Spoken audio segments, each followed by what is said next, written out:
Alors, Racha, oui, on se voit aujourd'hui pour le bilan. d'accord. Je vais prendre les documents.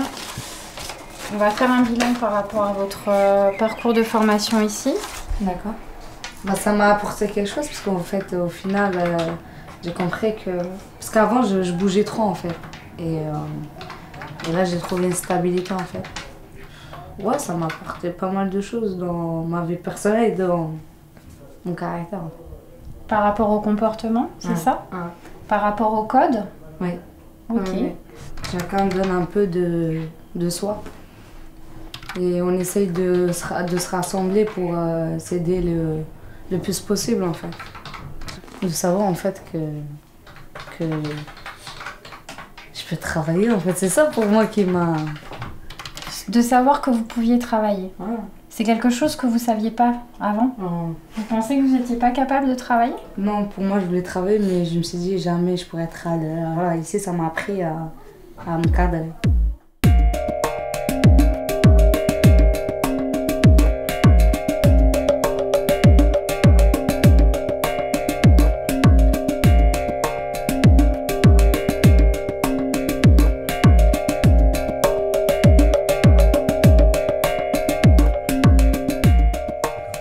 Espace 24 est un espace de dynamique d'insertion qui fait partie du programme Avenir Jeune du Conseil régional.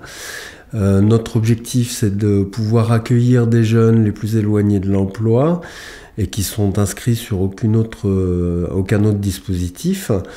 Et l'objectif est de pouvoir les préparer à rentrer dans la formation professionnelle. Notre travail, c'est de prendre la situation globale du jeune, de travailler de manière individuelle mais aussi collective. Donc on a une équipe de suivi de 3 personnes, une chargée d'insertion, un éducateur spécialisé et une conseillère en économie sociale et familiale pour répondre aux difficultés des jeunes et pour pouvoir construire un projet professionnel. Après, nous avons une vingtaine d'ateliers collectifs qui sont proposés. Aujourd'hui, on va poursuivre. Vous allez vous mettre par 2. J'anime 2 ateliers qui sont découvertes du monde du travail et communication professionnelle. Donc c'est toujours à visée professionnelle. Racha et Tsétane. Vous allez travailler sur le métier de... Comptable, vas-y. De comptable? Allez, 2 comptables. Découverte du monde du travail, donc je vais travailler plus sur qu'est-ce que c'est que les métiers, qu'est-ce que c'est que l'entreprise, qu'est-ce que c'est qu'un contrat de travail, comment on fait un CV, comment on fait une lettre de motivation, pourquoi on fait un CV, pourquoi on fait une lettre de motivation. Mais sur l'atelier communication professionnelle, c'est travailler donc l'implicite et l'explicite, tout ce qui est construction de phrases, le discours, la logique de discours, le langage, le vocabulaire. Et on travaille beaucoup aussi sur les représentations. Donc c'est apprendre à parler de soi, à parler de son projet, de raconter une histoire, son histoire, pour susciter l'intérêt et pour être vraiment dans l'échange avec la personne qui le rencontre. Pôle emploi fiche métier et vous retapez le métier que vous étiez en train de rechercher sur métier.net. Et maintenant vous mettez donc comptable.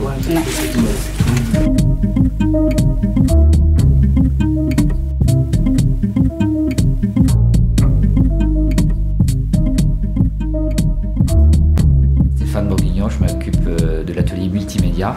Et là, on va commencer à importer, on va prendre les sons. On va aller les chercher. D'accord?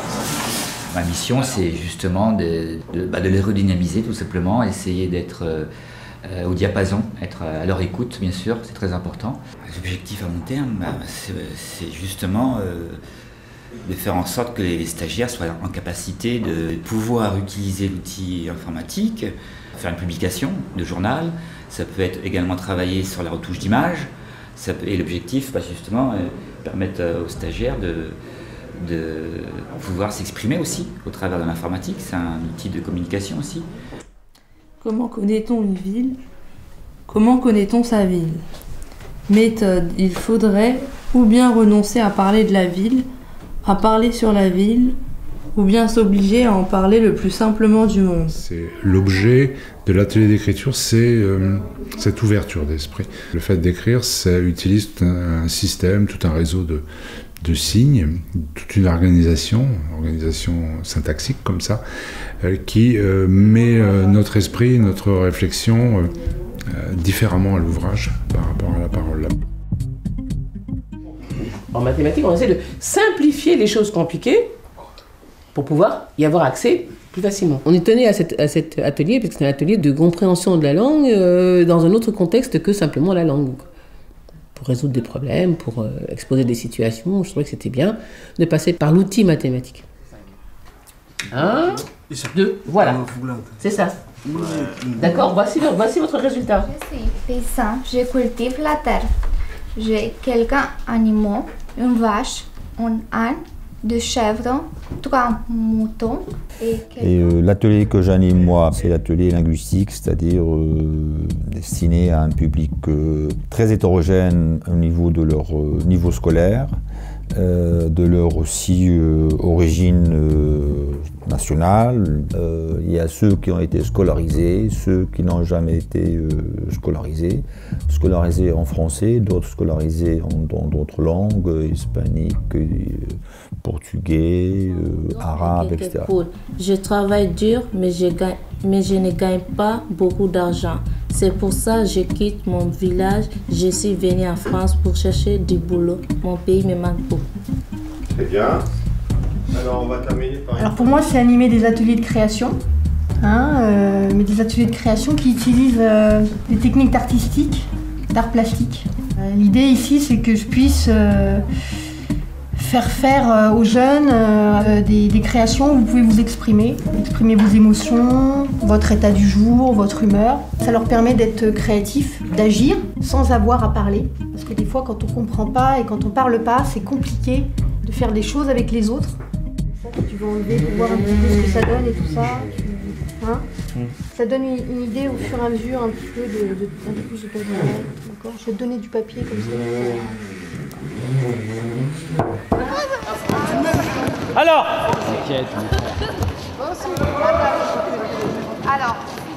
donc, il y a pas mal de nouveaux aussi sur la journée d'aujourd'hui. Donc, on part sur un échauffement classique, d'accord ? Petite séance de musculation très léger. Aujourd'hui, je vous embête pas trop, on n'aura pas le temps. Et après, on va faire un maximum de sport collectif, foot, basket, basket-foot. On va dans quel ordre on le fait ? C'est bon pour tout le monde ? C'est que justement, chacun arrive avec des valises de problèmes plus ou moins chargés. Donc il y a un passage au vestiaire, ils déposent ces valises et du coup ils sont sur l'activité. Et le but premier, c'est vraiment qu'ils prennent du plaisir. Et puis à travers ça, après, il y a beaucoup de choses qui se fabriquent, il y a beaucoup de choses qui se travaillent. Donc on est sur des relations de groupe, de la communication. Ils savaient que c'était bon pour eux de faire du sport. Après, ils ne savent pas forcément pourquoi. Donc je leur amène un peu toutes ces connaissances et alors à quoi ça sert de courir, pourquoi courir, les muscles, comment ça fonctionne. Et puis du coup, on arrive à des objectifs plus larges comme voilà, par exemple la cigarette. Moi, je suis un gros fumeur. Après, il y a aussi de la découverte. Ils vont découvrir des activités comme du baseball. On explique un peu l'origine, l'historique, tout ça. Et la plupart du temps, ils accrochent bien quand même.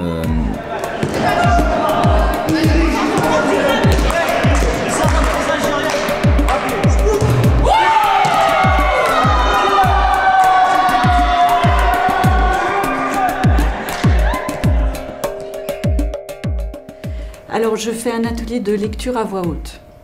Donc, c'est un atelier qui permet en fait aux participants de s'exprimer à voix haute. Donc, de lire un texte et de le dire à quelqu'un d'autre. L'univers du noir et blanc, que l'on croyait relégué dans le passé, est toujours là, profondément ancré dans nos rêves et peut-être dans notre manière de penser. Ça permet aussi d'avoir une implication, je dirais, globale de la personne. Donc, autant les mots, la voix, le corps, la pensée, mais aussi son imaginaire. Donc c'est vraiment un travail qui demande un investissement du stagiaire.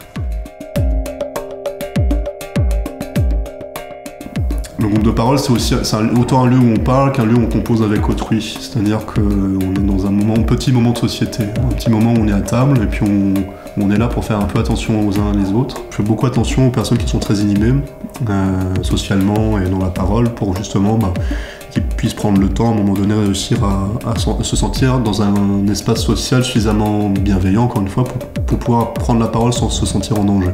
Mais vraiment, moi, mon travail principal, c'est de réussir, et c'est pas toujours le cas, mais de réussir à faire en sorte que la parole puisse circuler d'une manière à peu près correcte, que chacun puisse vraiment se situer dans un espace et un temps social au milieu d'autres personnes, et que si jamais il y a des frictions, qu'on puisse essayer de mettre des mots dessus, que si jamais il y a des gens, ça peut arriver aussi, des gens qui sont dans des structures psychiques assez particulières qui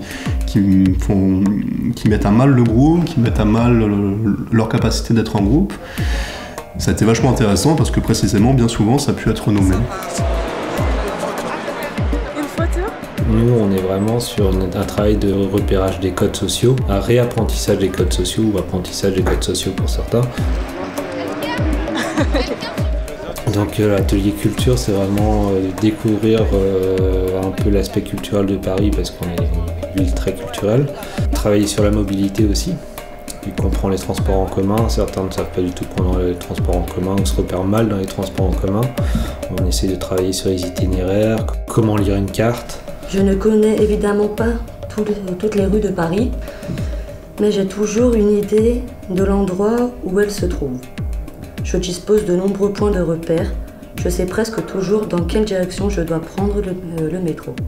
Je sais expliquer à un chauffeur de taxi le trajet que je souhaite emprunter. De la ville de Montreuil. Si vous continuez à trier pendant très longtemps, vous passeriez la porte de Montreuil et de l'autre côté de la porte de Montreuil, c'est Montreuil. On essaie de travailler en parallèle avec Michel qui fait l'atelier citoyenneté. La Bastille et la Nation, voyez. Vous mettez place de la Nation, on verra, on y sera la semaine prochaine. En se mettant à un endroit, vous voyez, en ligne, si le ciel est clair évidemment, vous pouvez apercevoir le haut de l'Arc de Triomphe, ou même, je suis tout à fait dans l'axe, on peut apercevoir aussi la Tour Eiffel. Et il y a un troisième atelier, donc là, qui est associé avec Mawa, qui s'appelle Vie quotidienne. Donc moi, mon objectif, c'est d'accompagner vers plus d'autonomie. Donc sur le plan individuel, moi j'accompagne en vue de dénouer des freins qui gêneraient un peu l'insertion professionnelle ou qui dérangent au quotidien en fait. Donc mon action, elle est également de transmettre des informations, des connaissances qui vont permettre du coup aux stagiaires de comprendre un peu comment et surtout pourquoi ils doivent faire certaines démarches. La plaque du noir et ici la plaque du rouge. Donc après on les cale sur le cylindre, attention c'est coupant. Et après voilà, l'encre vient se déposer là sur le texte comme on a vu, et idem ici pour...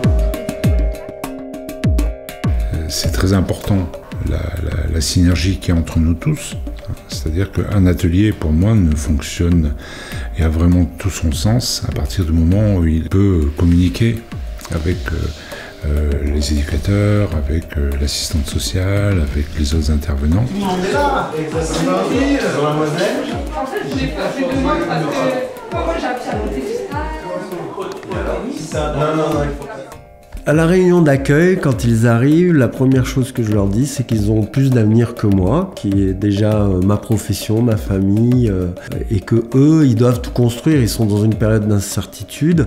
La société française actuellement, pour eux, c'est vrai que si on ouvre les journaux, c'est pas facile d'être jeune, mais ils ont quand même une énergie et ils représentent quand même l'avenir de notre société. Et moi, mon travail, c'est de faire en sorte que la structure elle soit solide pour pouvoir accueillir des gens qui présentent des fragilités. Bonjour, on te dit bonjour. Bonjour Yaman. Bonjour Yaman. Vraiment pour moi, le fait qu'ils soient en difficulté, ça a fait que les institutions ont fait des structures pour qu'ils apprennent. Mais c'est pas ça. Enfin voilà, moi j'ai pas cette position-là de voilà, je viens en aide à des personnes en difficulté. Je transmets un truc que je sais, ou dans lequel j'ai une certaine compétence, et je la transmets pour qu'elle voyage, pour qu'elle fonctionne. Vous avez votre culture, vous avez votre relation au monde, vous avez votre sensation du réel. C'est à partir de ça qu'on va travailler. Et avec ce potentiel-là, petit à petit, les mettre en confiance, de manière à ce qu'ils se rendent compte qu'ils sont tout à fait capables. Rien n'est inné. On n'arrive pas, pof, on se pose, on sait parler, on sait dessiner. Et c'est pas cette question-là, c'est vraiment que ça s'apprend. Donc, qu'est-ce que c'est que le processus d'apprentissage ? Il y a toujours des résultats, même si c'est minime. chaque petit pas est important en fait. Finalement, moi j'attends rien d'eux particulièrement. Je leur donne juste des clés, je leur montre les portes et après c'est à eux d'ouvrir et d'essayer d'avancer. Quand ça a du sens, tu le fais sans être contraint et donc ton intelligence reste libre, tu peux profiter de ce que tu es en train de faire, même si c'est quelque chose qu'on t'impose, tu peux en profiter. Quand ça n'a pas de sens, tu subis, c'est tout.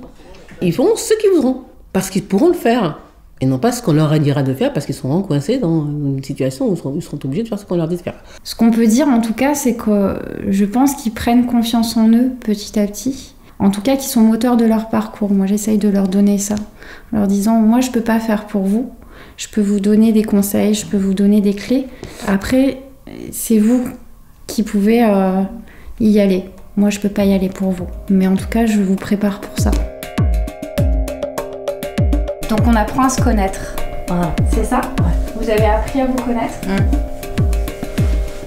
Je peux faire une annonce pour ceux qui ne savent pas quoi faire, qui sont en difficulté, qui ne vont pas à l'école, ils peuvent venir s'inscrire pour les aider à trouver quoi faire plus tard.